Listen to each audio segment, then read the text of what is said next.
Tá, né? Ser um conteúdo bem denso. Ontem nós deixamos as luzes totalmente apagadas, ficamos só com essas. E eu vi que algumas pessoas estavam aí fazendo anotações, e anotar no escuro ninguém merece, né?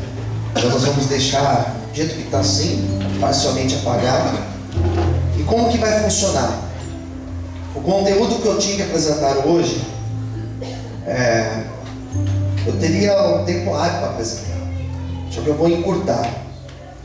Hoje nós iremos falar sobre a grande tribulação, as sete trombetas e as 7 taças de Deus, tudo em Apocalipse.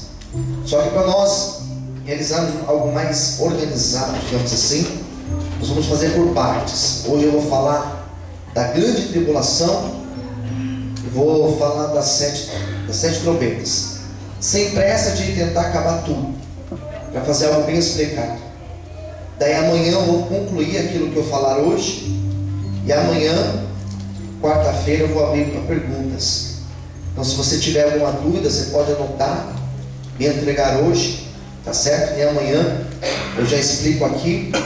Por que eu peço para entregar hoje? Porque de repente eu não vou saber responder, e eu não acho nem um pouco feio falar isso.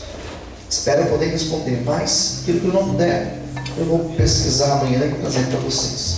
Tá bom? Quem entendeu, diga amém. Amém. Então vamos lá, queridos. Todos prontos? Amém? Vamos fazer uma oração antes? Curva a sua cabeça. Senhor Deus e Pai, hoje é o segundo dia, Senhor, do Congresso Escatológico, onde nós estamos falando, Senhor, dos principais sinais da sua vinda, e também falando, Senhor, de todos os fatos que irão acontecer, Senhor, no desenrolar da história, depois que o Senhor arrebatar a sua igreja. Venha nos dar, Senhor, uma perfeita assimilação da tua palavra, que nada venha impedir, que nada venha nos distrair nessa noite, que todos nós possamos compreender bem aquilo que o Senhor tem para as nossas vidas. Nós te damos graça em nome de Jesus. Todos digam amém? Amém. Vamos aplaudir o Senhor nessa noite. Vamos lá. Para mim, dar estudo é um desafio, porque eu estou acostumado a pregar, né? E às vezes eu me pego pregando dando estudo. Então não se escandalize se durante o estudo eu começar a pregar aqui, porque faz parte. Bom, então nós estamos aí, como já disse, no segundo congresso de escatologia, e o tema que nós escolhemos é Japão, Chile, Haiti e Rio de Janeiro, sinais anunciadores da volta de Cristo. Por que eu escolhi esses 4 lugares, né, incluindo o nosso país também, Rio de Janeiro? Porque foram 4 lugares onde nos últimos anos, e por que não dizer nos últimos meses, nós estamos vendo muitos dos sinais da volta de Cristo acontecendo. Então nós falamos ontem, por exemplo, sobre terremotos, né? E o terremoto faz parte dos sinais da volta de Cristo. E nós apresentamos o terremoto lá no Haiti, nós apresentamos terremoto no Japão, terremoto de tsunami que ocorreu no Japão, tsunami da Indonésia também nós falamos ontem. Nós falamos do Chile, o terremoto que aconteceu no Chile, e todas as tragédias que têm acontecido no Rio de Janeiro, desde aquelas tragédias como, por exemplo, desmoronamento lá em Nova Friburgo, como também aquela tragédia quando aquele jovem, o Wellington Menezes Oliveira, invadiu uma escola e assassinou de forma bem fria, de forma cruel, aquelas crianças, aqueles jovens. Então nós estamos vendo que nesses lugares está bem claro a demonstração da volta de Cristo. E foi isso que nós falamos ontem. Quais foram os sinais que nós apresentamos ontem? Só para recapitular: nós falamos de terremotos, nós falamos de fome, nós falamos de pestes, nós falamos sobre a crueldade entre os homens, o amor dos homens esfriando. Nós falamos sobre o aparecimento do anticristo, sobre a apostasia dos últimos dias, o avanço científico, tudo isso girando em torno das profecias que falam da volta eminente de Cristo. Tá certo, queridos? Quem entendeu, diga amém. Amém. Esses sinais ocorrerão, já estão ocorrendo agora, na nossa época. não são coisas que vão acontecer no futuro. Não, já estão acontecendo. E Jesus disse que todas essas coisas aconteceriam com muito mais intensidade nos dias próximos à sua vida. Ou seja, esses fatos irão acontecer e Jesus voltará para buscar a sua igreja. E como será essa volta de Cristo? É isso que nós vamos apresentar nesta noite. Tá certo, queridos? Quem entendeu, diga amém. Amém. Vamos avançar então. Então nós vamos utilizar de ontem, segunda até a próxima sexta, dos dias 11 e 15, para nós falarmos sobre esse assunto. Pode passar para a próxima. O fim está próximo. Daí vem a pergunta. Pode passar. Estamos prontos? Pergunte para o teu irmão do lado. Será que nós estamos prontos para o grande dia do Senhor? Amém? Vamos lá. Então hoje nós vamos falar um pouquinho sobre a grande tribulação. E esse conteúdo de hoje, sem dúvida, é muito mais interessante do que o de ontem. Desperta muito mais curiosidade, muito mais dúvidas. Quando nós falamos dos sinais da volta de Cristo, dificilmente alguém vai levantar a mão para fazer uma pergunta, porque todos os sinais são evidentes. Quando a gente fala de terremoto, quando a gente fala de tragédias naturais, quando a gente fala sobre o avanço científico, são coisas que nós estamos vendo todos os dias. Mas quando nós falamos da grande tribulação, nós não estamos falando do presente, nós estamos falando do futuro, daquilo que vai acontecer, daquilo que já está sendo preparado para acontecer logo depois do arrebatamento da igreja. Então, para que você entenda, a grande tribulação, ela não vai acontecer antes do arrebatamento, ela vai acontecer depois do arrebatamento da igreja. Quem entendeu, diga amém. Amém. Dentro da teologia moderna, nós temos pelo menos três maneiras, três formas para se entender a grande tribulação. Quais são elas? Você que está tomando nota, tome nota disso. Quais são elas?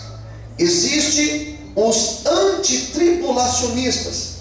E quem são esses? Aqueles que acreditam que a igreja será arrebatada antes da grande tribulação. Existem também os midi-tribulacionistas. E o que os midi-tribulacionistas falam? Que os teólogos que acreditam nessa teoria, o que eles falam? Eles falam que a igreja será arrebatada não antes, mas ela será arrebatada no meio da tribulação, no meio da grande tribulação. Então eles vão dizer que aquilo que eu vou apresentar hoje, a igreja vai passar, e no meio de tudo isso nós seremos arrebatados. E quais são as bases de argumento que eles usam?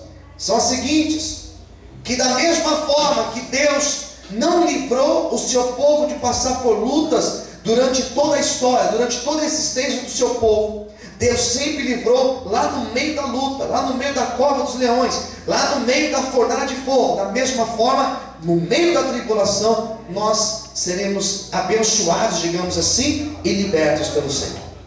E existe também uma terceira teoria, que é conhecida como os pós-tribulacionistas. E quem são os pós-tribulacionistas? O que eles acreditam? Eles acreditam que a igreja será arrebatada somente depois da grande tribulação. Ou seja, tudo aquilo que eu vou apresentar hoje, a igreja vai passar por tudo isso, e só depois do final de tudo isso nós seremos arrebatados. Quem entendeu, diga amém. Amém. E você pergunta, pastor, qual é a mais tradicional? Qual é a mais conhecida, a mais falada, digamos assim, a mais citada? Sem dúvida, os antitribulacionistas. Aquilo que também eu acredito, e aquilo que eu vou apresentar hoje. Eu acredito que nós seremos arrebatados antes da grande tribulação. Ou seja, antes que o anticristo se manifeste nessa terra, nós já seremos arrebatados pelo Senhor. Amém? Amém. Quem acredita nisso, diga amém. Amém. Então aplaude o Senhor, glorifica a Deus. Aleluia. Como será esse arrebatamento? As pessoas perguntam sempre isso. Como que acontece, pastor? Como que vai acontecer tudo isso? Todos vão saber? Todos vão ver? Não. A Bíblia fala que esse arrebatamento será em um abrir e fechar de olhos. Pisca aí para você ver. Essa tua piscada de olhos, quando você pisca, isso demora 8 milésimos de segundo. É quase incalculável. 8 milésimos de segundo. Em um abrir e fechar de olhos, a Bíblia fala que nós que estamos aqui na presença do Senhor, nós seremos arrebatados pelo próprio Jesus. Quem entendeu, diga amém. Amém. Como que vai ocorrer isso? A Bíblia fala que o Senhor, Ele vai aparecer às nuvens, junto com os seus anjos. E a Bíblia fala que o Senhor vai tocar a trombeta, o anjo vai tocar a trombeta, e nós seremos arrebatados. Daí entra aquela passagem do Evangelho: 2 estarão numa cama, um será levado e o outro ficará. Ou seja, a salvação, ela é individual. Fala isso para o teu irmão, a salvação, ela é individual. A esposa não salva o esposo não salva a esposa, o pai e a mãe não salvam o filho não salva o pai. A salvação, ela é individual. Quem será arrebatado antes da grande tribulação? A igreja do Senhor, a igreja de Cristo, aqueles que estão vivendo na presença do Senhor. O que a Bíblia fala? Que aquele que crê e aquele que for batizado, esse será salvo. Aquele que crê e aquele que for batizado será salvo. E não é simplesmente um crer de acreditar, porque até os demônios acreditam em Deus, acreditam em Cristo. Mas quando nós falamos em crer, nós falamos em viver uma vida com Cristo. Por isso não basta simplesmente a pessoa crer, acreditar que Cristo existe, mas ela tem que ter uma nova vida com Cristo. E eu poderia usar diversos textos para fundamentar essa ideia. É algo muito simples de nós fundamentarmos. Aquele que está em Cristo, esse é nova criatura, diz a palavra do Senhor. E por aí vai. Então, queridos, o que nós entendemos? Que aquele que está na presença do Senhor, quando Cristo aparecer, esse será arrebatado com o Senhor. O que mais vai acontecer antes da grande tribulação? Primeiro, a igreja será arrebatada. Aqueles que estiverem vivos ainda, nós que estivermos ainda vivos, quando o Senhor aparecer nas nuvens, você pode estar trabalhando, você vai estar talvez no trânsito, talvez você vai estar dentro de um avião, talvez você vai estar em cima de uma moto, em cima, sei lá onde, uma bicicleta, talvez você vai estar a pé. Não importa onde você estiver, se você estiver na presença do Senhor, a Bíblia fala que essa roupa fica, que tudo aquilo que nós temos aqui nessa vida vai ficar, e nós seremos levados pelo Senhor. E antes de nós chegarmos até o Senhor, o nosso corpo, que é corruptível, que é falho, será transformado em um corpo incorruptível, e nós seremos como Deus, diz a palavra do Senhor. Você pode aplaudir a Ele por causa disso? Esse corpo talvez doente, esse corpo talvez cansado, esse corpo marcado, talvez amputado, esse corpo será transformado ao nos encontrarmos com o Senhor. Quem entendeu, diga amém. Amém. Lá nós seremos como os anjos do Senhor na presença de Deus. Lá não vai ter casamento, então aproveita para casar aqui. Lá não tem casamento, tá certo, querido? Lá não tem casamento. Nós viveremos na presença do Senhor, mas isso eu vou falar provavelmente na quinta-feira, quando nós falarmos sobre o milênio e sobre a realidade do céu.